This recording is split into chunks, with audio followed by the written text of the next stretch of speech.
بدون أي مقدمات أرجو اسمعوا لي هالقصة يلي صارت بسوريا، وتحديدا بريف محافظة حمص. وتذكروا إنه القصة حقيقية، ولكن الأسماء من وحي الخيال لحفظ الخصوصية.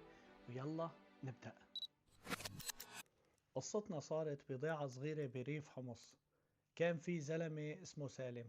هذا الزلمة كان عنده تراكتور جرار زراعي، يعني بيشتغل عليه ليل نهار ليعيش عيلته المؤلفة من مرته وبنتين وصبي صغير.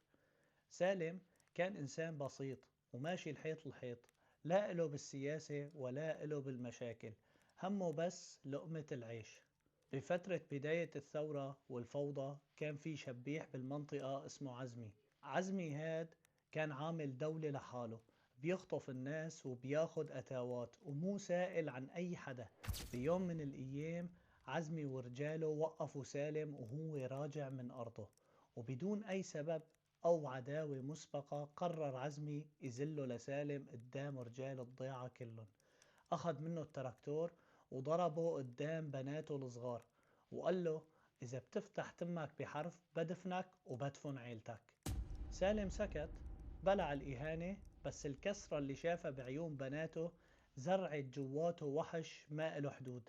مرت سنة كاملة وسالم صار يشتغل عالتال ليوفر لقمة الأكل.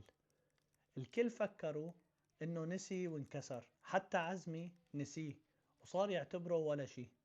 بس سالم كان عم يراقب، عرف كل تحركات عزمي، وين بيسهر وين بيشرب، وأهم شي عرف نقطة ضعفه: مزرعة مهجورة بطرف الضيعة بيروح عليها عزمي لحاله كل يوم جمعة الصبح ليتفقد خيوله. بيوم جمعة والضباب مغطي الأرض، سالم كان متخبي بأبو جوا المزرعة. دخل عزمي وهو عم يغني بقمة الغرور والجبروت.